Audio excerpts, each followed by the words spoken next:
نہیں، ایسا نہیں چلے گا۔ کوئی فیصلہ کر لو۔ 78 سال بہت ہوتے ہیں کسی قوم کے لیے، 78 سال، صدی ہونے لگی ہے۔ قومیں ہمارے ساتھ ملک بنے، چائنا ہمارے ساتھ بنا، ملیشیا ہمارے ساتھ بنا، دنیا کے ملک کتنی کے، امریکہ کی زندگی بھی کتنی ہوگی، 2 صدیاں۔ اکثر ملک دنیا میں ورلڈ وار کے بعد 46 سے 47 سے 48، یہ 3-4 ملک سال ہی ہیں جس میں دنیا کے اکثر ملک بنے، انہی دنوں میں بنے۔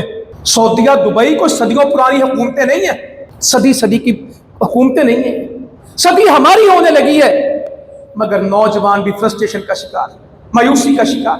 اور جو نعمت اللہ نے دی، میں اکثر آپ سے کہتا ہوں، پھر دوہرا دیتا ہوں، یا اللہ ہم پہ وہ وقت لیا جو نعمتیں ہیں اس سے مستفید ہو جائیں، اس پہ شکر بدا لائیں۔ ہم سب اس کے لیے پریشان ہیں جو نہیں ہے، اور اس پہ قناعت نہیں کرتے جو ہے۔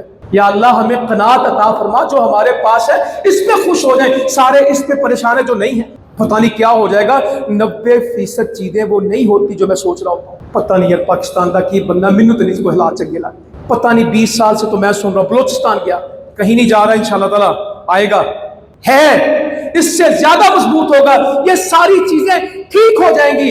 شرط یہ ہے کہ میں اور آپ ٹھیک ہو۔ اللہ نے مینڈیٹ دیا ہمیں، والذین آمنوا وہاجروا وجاہدوا فی سبیل اللہ والذین آووا ونصروا، اور جنہوں نے ان کو جگہ دی۔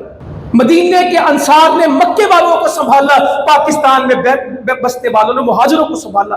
آووا ونصروا اولئک هم المؤمنون حقا، یہی تو سچے مومن ہیں۔ لہم مغفرۃ ورزق کریم، اللہ کہتا تم مہاجر ہو، تم ہجرت والے ہو، تم جہاد والے ہو، تم مہاجرین کی مدد کرنے والے ہو، ان کو جگہ دینے والے ہو، اور سچے مومنوں پریشان کیوں ہو، تمہارے لیے بخشش بھی ہے، رزق بھی عزت والا ہے۔ چھوڑو رشوتوں کو،